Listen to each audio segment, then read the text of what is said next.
بسم اللہ الرحمن الرحیم۔ السلام علیکم ناظرین کرام، میں ہوں شاہد محمود ناصر۔ ناظرین کرام، 2-3 دنوں سے بلکہ 4-5 دنوں سے میں ویڈیوز نہیں بنا رہا،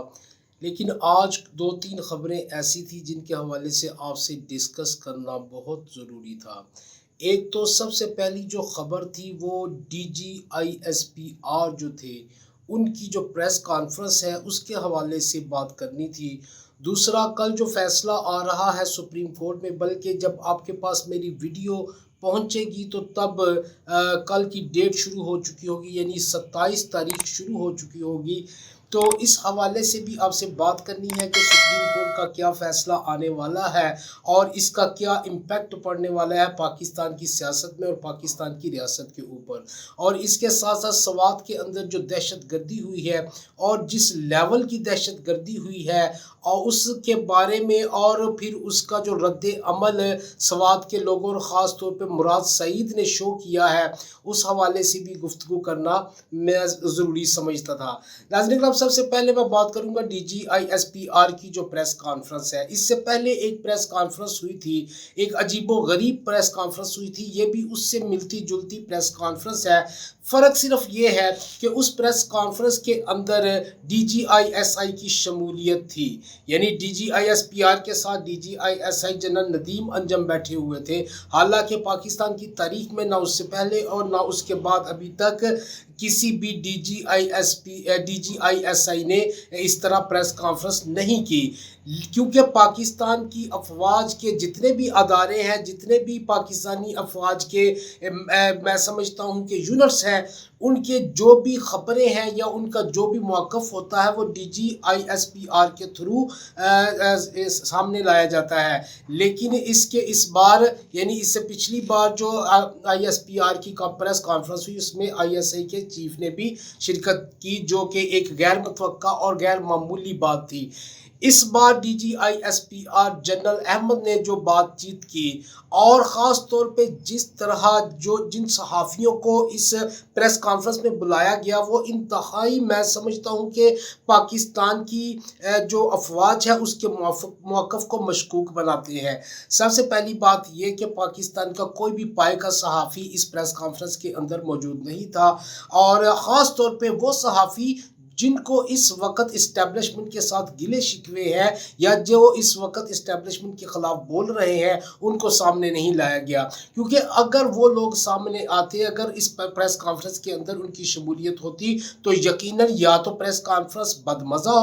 ہو جاتی، یا پھر اس پریس کانفرنس کے اندر DGISPR کے پاس ایسے ان کے سوالات کے جوابات نہیں ہوتے۔ اسی لیے شاید ان کو جو ہے وہ نہیں بلایا گیا اس پریس کانفرنس کے اندر۔ ناظرین کرام، ایک اور چیز جو میں نے نوٹ کی، آپ بھی ذرا اگر دھیان سے دیکھیں، اگر توجہ سے دیکھیں تو آپ کو اندازہ ہوگا کہ موسٹلی کویشچنز کے آنسر جو ہیں وہ DGISPR جیسے کسی چیز سے پڑھ کر دے رہے تھے، یعنی ایسے لگتا تھا کہ تمام سوالات کا ان کو پتا تھا، کون سے سوالات کیے جائیں گے اور پھر ان کا کیا جواب دیا جائے گا۔ بہرحال جو بھی ہے، بظاہر جو آپ نے دیکھا کہ اس کے اندر عمران خان کے خلاف بھی سوالات کیے گئے صحافیوں کی جانب سے۔ اب یہ صحافی اس لیول کے تو ہے ہی نہیں تھے جن کو ہم نیشنل صحافی کہہ سکیں، کیونکہ نیشنل صحافیوں میں سے شاید کوئی بھی صحافی مجھے وہاں نظر نہیں آیا، اور یہ دوسرے درجے کے صحافی اگر میں کہوں تو وہ صحافی تھے دوسرے درجے کے، اور انہوں نے سوال و جواب کیے، اور ان کو جو سوالات شاید دیے گئے ان کا جواب بھی انہوں نے دیا۔ لیکن یہ اس میں سمجھتا ہوں کہ اس پریس کانفرنس کو بہت اہمیت شاید نہ دی جائے، لیکن بہرحال جس طرح کا موقف اختیار کیا گیا DGISPR کی جانب سے، وہ دیکھنے اور سننے میں بہت زبردست تھا۔ لیکن اس کے پس پردہ جو کچھ ہو رہا ہے اسٹیبلشمنٹ کی جانب سے اور خاص طور پہ ISI کے سیاسی ونگ کی جانب سے جو معاملات کیے جا رہے ہیں، اس کا سب کو اندازہ ہے۔ اب ناظرین کرام، اس کے بعد میں اگلی بات اگر کروں کہ کل کا جو فیصلہ آنے والا ہے سپریم کورٹ کا، وہ ایک بہت بڑا فیصلہ ہے۔ اب پوری طرح سے سپریم کورٹ کے خلاف محاذ تیار کر لیا گیا ہے۔ آج پھر اسمبلی کے اندر تقریریں ہوئیں، بلاول بھٹو نے کہا کہ یہ عدلیہ کے اوپر حملہ نہیں بلکہ یہ پارلیمنٹ کے اوپر حملہ ہے عدلیہ کی جانب سے۔ لیکن ایک طرف وہ یہ کہہ رہے ہیں کہ عدلیہ کا کام ہے کہ قوانین کی تشریح کرنا، اور جب عدلیہ نے قوانین کی تشریح کی تو آپ کو وہ قبول نہیں ہوا۔ جب عدلیہ نے کہا کہ 90 روز کے اندر الیکشن آئین کے اندر لکھا ہوا ہے تو پھر وہ 90 روز کے اندر ہوں گے، اور پھر آپ کہیں کہ عدلیہ نے ہمارے اوپر حملہ کیا۔ آپ کے اوپر کس طرح عدلیہ نے حملہ کیا؟ جبکہ عدلیہ نے آپ کو اس آئین کی تشریح کر کے بتا دی کہ قانون یہ کہتا ہے کہ جب تک ملک کے اندر خدا نخواستہ کوئی بہت بڑا جو حادثہ ہے وہ نہ ہوا ہو جس سے پاکستان کے موسٹلی شہر متاثر ہوئے ہوں، تو اس کے علاوہ اگر ایسا ہوتا ہے کوئی موسٹلی شہر آپ کے متاثر ہوتے ہیں تو پھر آپ کا جو الیکشن ہے اس کو تھوڑا بہت ڈیلے کیا جا سکتا ہے، لیکن اس کے علاوہ ڈیلے نہیں کیا جا سکتا۔ لیکن اب چونکہ ان کو سوٹ کرتا ہے کہ الیکشن ڈیلے ہوں، بلکہ میں سمجھتا ہوں ان کو سوٹ بھی نہیں کرتا، بلکہ ان کا کام صرف یہ ہے یا ان کا حساب یہ بنا ہوا ہے اس وقت کہ یہ بلی کو دیکھ رہے ہیں اور کبوتر کی طرح آنکھیں بند کر رہے ہیں۔ اب ان کو پتا ہے کہ جب بھی آنکھیں کھولیں گے بلی ہمیں کھا جائے گی، بلکہ بلی ان کی آنکھیں کھولنے کا انتظار بھی شاید نہ کرے۔ اور اس وقت عدلیہ نے یہ حساب کیا ہوا ہے کہ انہوں نے تو بلی کی طرح کبوتر کی طرح آنکھیں بند کی ہوئی ہیں، لیکن عدلیہ ان کی بند آنکھوں میں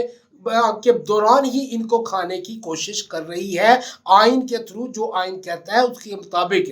لہٰذا عدلیہ اپنا کام ٹھیک طریقے سے کر رہی ہے، اور انشاءاللہ کل عمر عطا بندیال ایک زبردست فیصلہ دیں گے۔ انشاءاللہ پاکستانی عوام کو ان سے یہی توقعات ہیں، اور انشاءاللہ ایسا ہی ہوگا۔ بہت کوشش کی، بہت دھمکیاں دی گئی ان کو روکنے کی، لیکن انہوں نے ثابت قدم رہنے کا جو عہد ہے وہ نبھانے کا فیصلہ کر لیا ہوا ہے۔ اس کے بعد سوات کے اندر ناظرین کرام بہت بڑا دھماکہ ہوا۔ میں سمجھتا ہوں کہ کوشش کی گئی کہ کسی طرح پاکستان کے اندر افراتفری پیدا کی جائے، لیکن مراد سعید نے جس طرح لوگوں کو باہر نکال لیا ہے، جس طرح لوگ باہر نکل آئے ہیں انشاءاللہ، اور پھر آپ یہ دیکھ لیں کہ جس طرح لوگ نعرے بازی کر رہے ہیں، لوگ جانتے ہیں کہ یہ کیوں ہو رہا ہے اور کہ یہ کن لوگوں کی جانب سے ہو رہا ہے۔ انشاءاللہ بہرحال جو بھی ہے آئندہ آنے والے دنوں میں آپ کو پتہ چلے گا۔ میں آپ کو یہ بھی بتاتا چلوں کہ اس وقت عمران خان اور مراد سعید کی جان کو سب سے زیادہ خطرہ ہے۔ ہمارا یہ فرض بنتا ہے کہ ہم ان کی حفاظت کریں، اور اللہ تو ان کی حفاظت انشاءاللہ کرے گا ہی، جب تک اللہ کو منظور ہے تب تک وہ ضرور کرے گا، اور انشاءاللہ ہم لوگ بھی ان کی حفاظت کریں گے، اور جب اللہ چاہے گا تب ان کا جو ہے وہ جو بھی اللہ فیصلہ کریں گے وہ ہوگا۔ ناظرین کرام اگلی ویڈیو میں دوبارہ حاضر ہوتا ہوں، تب تک کے لیے اللہ حافظ۔ ناصر پاکستان زندہ باد۔